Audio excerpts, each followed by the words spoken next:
Le plaisir de vous saluer de nouveau, mesdames et messieurs, de vous accueillir ici à la Sphère. C'est le nom du bowling. Nous sommes à Fontaine-le-Comte, à quelques kilomètres seulement de la localité de Poitiers. Dans quelques instants, la grande finale tant attendue de la 13e édition de la Promotion Tour.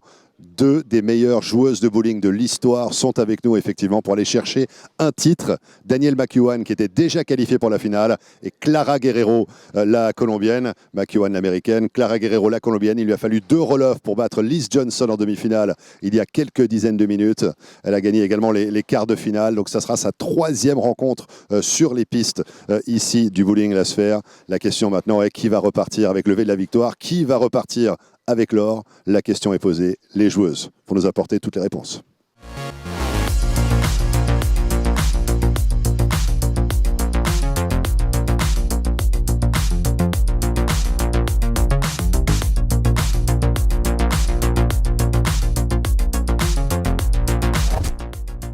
Thank you, Mark Chevet, for that introduction to the match we've been waiting for. It's the final of the Women's Series Stepladder competition of the 2022 Bowling Promotion Strike Tour Series. Here you see the women's 18-game qualifying scores, and we see that USA's Danielle McEwan dominated the qualifying with almost a 230 average, giving her the #1 seed. This earns her the right to face Clara Guerrero, who has won 2 matches in the stepladder, for the title. This is a 1-game match, and Clara will kick things off on the left lane. Clara, of course, a 20-year member of Team Columbia, won PWBA title and many, many international titles, a well-decorated professional around the world, and a fixture on the PWBA Tour. Starts off in the left lane, comes up a little bit light. A little surprising because that's the more hooking of the 2 lanes, so she comes a little bit light, leaves the 2-8. And of course, Clara, the survivor of 2 very close matches, one against Lindsay Boomershine, where that was just a mark separating the 2 professionals. Clara winning that match with a 206. And then in our last match, Clara faced Liz Johnson. They tied at 228 and went into a single ball roll-off, which Clara won on the second ball when Liz went through the beak on this left lane and left essentially a Greek church. And then Clara was able to strike to lock up that match. So Clara, the survivor, showing her toughness. 2 very close matches. And we do expect a good match here as Clara is lined up to this pair. And we'll see how Danielle makes out. Sometimes it's easier as the lower seed because you've had experience on the lanes, you've had experience with the lights. And being the #1 seed, you have to come up and try to win just 1 game. And so the winning percentages for #1 seeds aren't quite as high as they normally would be. And here's Danielle with a beautiful shot. And oh, welcome to the final pair with a stone 8. Look at this perfect execution, perfect shot. Watch this ball shape through the pins, absolutely ideal, and leaves the original bowling tap, which is the stone 8. So you just have to smile, pick up your spare ball, get to business, make your spare, and move on, which is exactly what Danielle is doing here. So good cover there. And now both bowlers with spares in the first frame. Mark Chevet and Bruno Bedone offer the French commentary for these matches. My name is Bruce Hall, and I'm your international commentator. It's my privilege to comment on these matches, and they've been very exciting. Expecting, again, another close match here between Danielle and Clara. And another good shot there, right up the lane. You see everybody playing around the 12 board, dead flush in the pocket. Beautiful shot there by Danielle McEwan.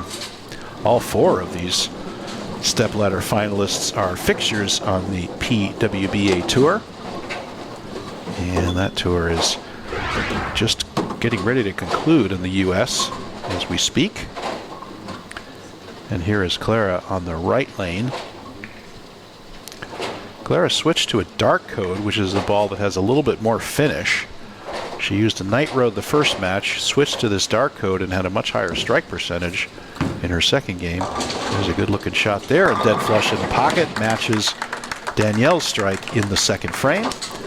And now bowlers are exactly tied, each with strike spare to kick things off. And beautiful shot there, no problem. As we said, the right lane a little bit harder to strike on. It's a little bit lazier down lane. And we've seen a lot of 10 pins in these matches. We have not seen any of the competitors miss a single pin spare as of yet. So perfect execution on spare shooting by these ladies. And let's see if Clara can double up here on this left lane. None of the competitors have been able to really string any strikes. However, there is a double for Clara. Maybe she'll prove us wrong here and put together a string and try to put some scores together. Again, 228 tie is the best we've seen on this Gateway Arch oil pattern. That is certainly in transition. These bowlers are all beating up the 12 to 15 board, and they're soaking up the oil in the front, and they're all using reactive, so they're not depositing in the back as you'd see with urethane. But you're certainly going to see a little bit more early hook, which takes away some energy, makes it a little harder to carry. And there's a little bit of a high shot there for Danielle. It's a good looking shot. Might have been a board left of her last one, hard to tell. But it just comes up a little bit high for a 4-pin. As we said, bowlers are nibbling around the pocket in these matches, and nobody can get comfortable and really put together a big string. And Danielle straight with the plastic ball, no trouble with the 4-pin. Danielle with 7 tour titles, 2 majors, 5 other titles including international titles. She won in 2015 for her first time in the PWBA, the relaunch of the PWBA Tour. She was part of the Motown Muscle PBA League team, one of only 2 women drafted into that PBA League. And she won the Lucy in 2021 with E.J. Tackett. Another beautiful shot there. Boy, she just doesn't miss. Let me tell you, her execution is flawless, and she's definitely one of the top players in the world. Danielle McEwan, hailing from New York in the U.S.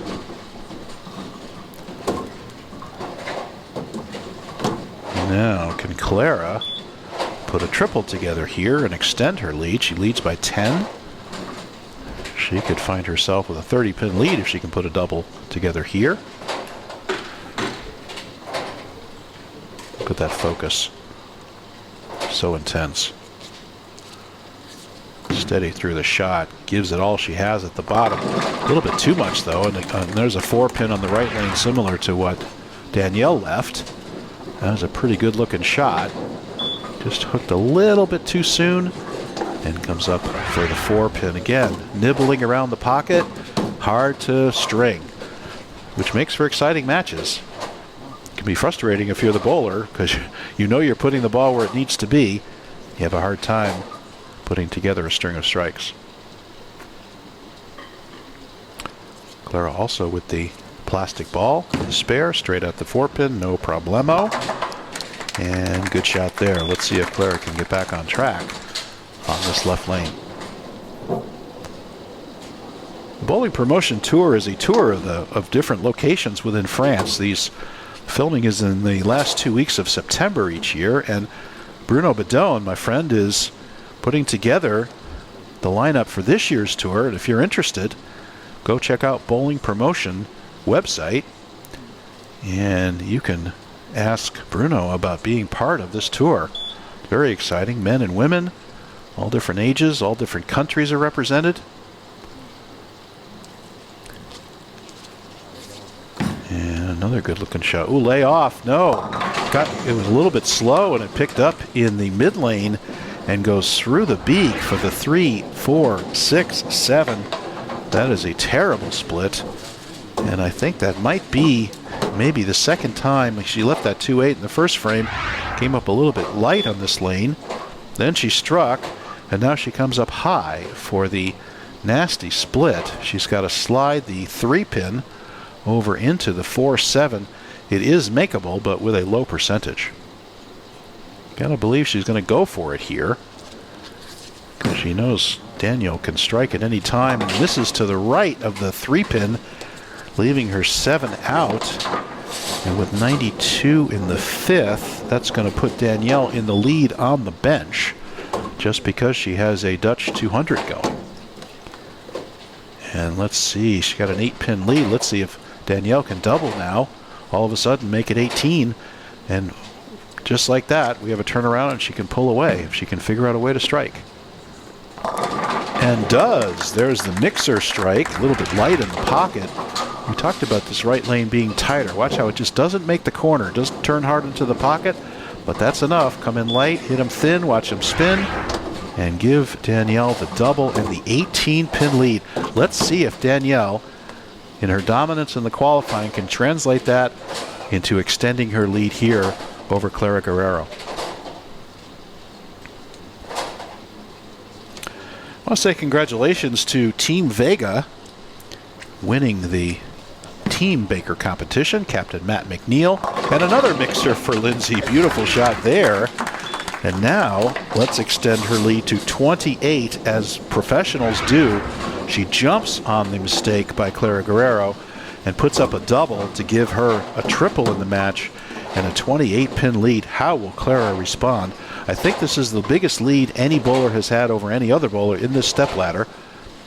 And let's see how Clara responds. Clara has not backed down from any challenge during the stepladder. She's responded to every situation. Let's see what she does here.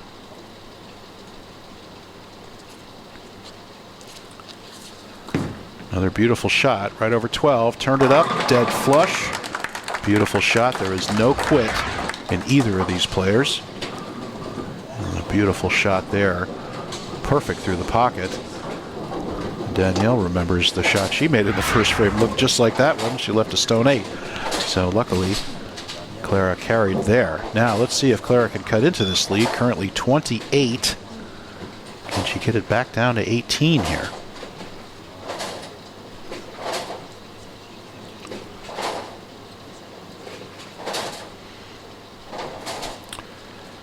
And again, the drier lane. Will she move left? She's been nibbling.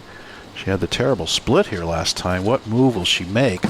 She definitely moved left with her feet, gets it down the lane, and then it goes through the break point and leaves the 2-pin. How many times have you seen that? We see the break in the mid lane, and then we move left into the oil a little bit, and then it hydroplanes down the lane, so she leaves the 2-pin only.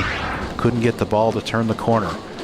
So you definitely see a little bit more oil in the middle. However, it can work against you sometimes when you're trying to make a move off of a ball that hooked too much, and then it just picks up that oil inside and goes too long. And now, unfortunately, Clara could not cut into that lead, and Danielle now has a chance to really romp in this match if she can put together another strike or two here.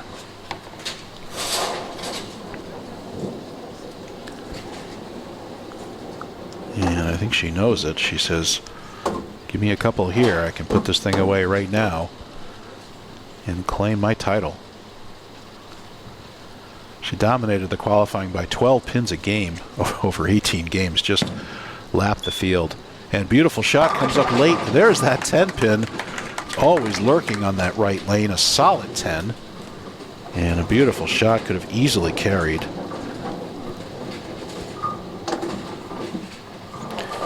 However, 27-pin lead now, assuming she makes the spare, for Danielle going into our final 3 frames. And good shot there on the 10-pin, no problem for Danielle McEwan. Now on the left lane, let's see if she can put another double together. Time to think about final scores. 222 available for Clara Guerrero. And Danielle currently cruising at a 219 pace, so certainly not over by any means. However, as we said, stringing strikes not easy on this pattern. And here's Danielle, left lane, right down the lane. And she too comes up light on that left lane that's supposed to be drier. You see it's drier in the mid lane, but not when you move into the oil. It just catches that center, and the lanes are do what we call cliffing. And you throw it right down the seam, and the outside of the track starts to get a little too much hook. Then you move into it, and you hit all that oil, and all of a sudden you can't get the ball to turn up to the pocket.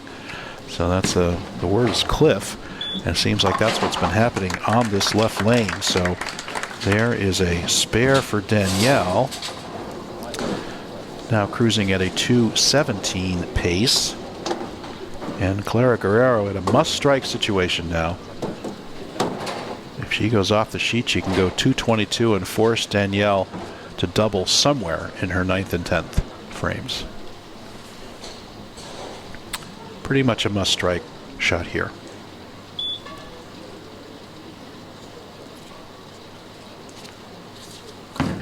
And she really ripped into that one. Boy, you could see it. She gets the mixer strike on the left lane, and that might be one of the more reliable hits on this oil pattern. Seems like if you get it up into the pocket, it's either a 4-pin or it's a 10-pin. But there's the light mixer. And Boulder's best friend for Clara Guerrero now making it a match essential that she strike here, because that would set her up for the 10th and give her a chance to catch up, presuming Danielle does not step up and shut her out. All Danielle needs is a double somewhere in the 9th and 10th, and she'll claim this title.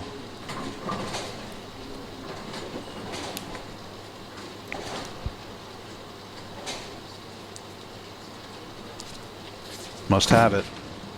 Gets it out to the dry, turns it up. Boy, she played with fire there, got the ball out to the right and got it into the dry part of the lane, but watch it turn up perfectly here and go dead flush in the pocket. That left lane proving very tricky. It was the right lane harder to carry on, but that left lane with that over-under and the cliffing, it's been harder to score on. But Clara mastered it there in that shot, so still in the match here. And here's Danielle looking for a double somewhere in the 9th and 10th. She can put a double together. There's the strike in the 9th. So now she has a chance to put this thing away. If she can strike and figure out this left lane, it has become the more challenging of the two lanes. She can claim the title by getting herself into the 220s. And the best Clara can do is 222. She would be in the high 220s with a strike here. Just needs this one, essentially, to claim the title. And what do we think? What do we think? A little bit light. Oh, another bucket. Another 2-4 combination, just like the last time on this lane. She got up and got it in the oil. I think she's defensive, afraid of going through the beak and leaving the nasty split, but she gets in, and the hydroplanes down the oil just won't turn the corner. So this left lane has really become much more difficult for these professionals. And wasting no time with the spare ball straight at it, makes the spare. So now Danielle will be in the 2 teens. And Clara Guerrero will have a chance to step up and claim this title, and why not? She's been in so many tight matches against Lindsay Boomershine and Liz Johnson. Can she beat Danielle here with a double in the 10th? Count almost irrelevant. She just needs a 6 here, I think, to force a double from Clara. And there's the week 10 there, giving her 216. And now it's up to Clara Guerrero. She has a chance after being down by 28 in this match and a nasty split in the 5th frame. She has a chance to step up and double and claim this title. What a finish. Every match close in the stepladder series. Thank you so much, Bruno Badone, for sponsoring and putting these on. They're so exciting to call, and watching these talented ladies go about their work. All her experience and focus will be on this shot. She needs 2 strikes. It's a little bit to the right, but it turns up beautifully. Oh, and the 10-pin, soon the 7-pin goes out late. Beautiful shot. Watch the hit. She says, come on, you got to go for me.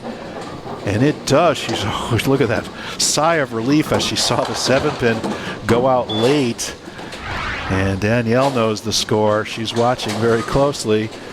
She says another strike, and my dominance in qualifying will be all for naught, as Clara Guerrero will run this ladder and claim the title. She needs a strike here. She put together 3 strikes when she needed them, conquered the difficult left lane. Can she go 4 in a row to give her the win?